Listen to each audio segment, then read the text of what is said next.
മദ്രാസിയയിൽ പഠിക്കുമ്പോൾ അവിടെ ഒരു ക്രിസ്ത്യൻ കൺവെൻഷനിൽ ഞാൻ പോകാനിടയായി. അതിന് കാരണം അവർ രോഗികൾക്ക്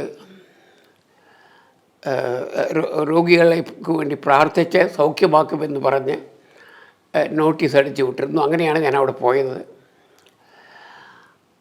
അവിടെ നല്ല വലിയൊരു കൺവെൻഷനായിരുന്നു.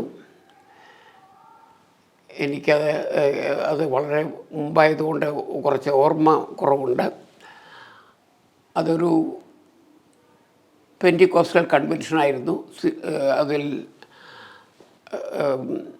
വലിയ പ്രസംഗങ്ങൾ കേട്ടു. ദൈവത്തെക്കുറിച്ചും പ്രത്യേകിച്ച് കർത്താവിനെക്കുറിച്ച്, കർത്താവിൻ്റെ അത്ഭുത പ്രവൃത്തികളെക്കുറിച്ചെല്ലാം അവിടെ കേട്ടു. എന്നാൽ അവിടെ എന്നെ ഏറ്റവും ആകർഷിച്ചത് ആ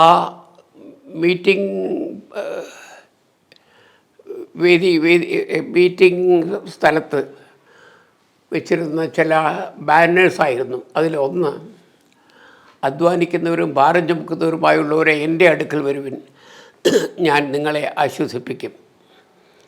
മത്തായി സുവിശേഷം 11-ാം അധ്യായം 28-ാം വചനം. ഈ വചനം എന്നെ പ്രത്യേകിച്ച് ആകർഷിച്ചു. എന്താണെന്ന് എനിക്കിപ്പോഴും പറയാൻ പറ്റില്ല. പക്ഷേ അത് വചനത്തിൻ്റെ ശക്തിയാണ് ഞാൻ അനുഭവിച്ചത്. അപ്പോൾ ഇത് എവിടെ നിന്ന് എടുത്തു എന്നുള്ള ഒരു അതറിയാനുള്ളൊരാഗ്രഹം എൻ്റെ ഹൃദയത്തിലുണ്ടായി. അങ്ങനെ ഈ 5 ദിവസത്തിൻ്റെ കൺവെൻഷനായിരുന്നു അത്. അതിൻ്റെ മധ്യേ ഒരു പാസ്റ്റർ എന്നെ തൻ്റെ വീട്ടിലേക്ക് ക്ഷണിച്ചു. അദ്ദേഹം ഒരു മദ്രാസിയിലെ ഒരു ബാക്ക്വേർഡ് ഏരിയയിലാണ് താമസിച്ചിരുന്നത്.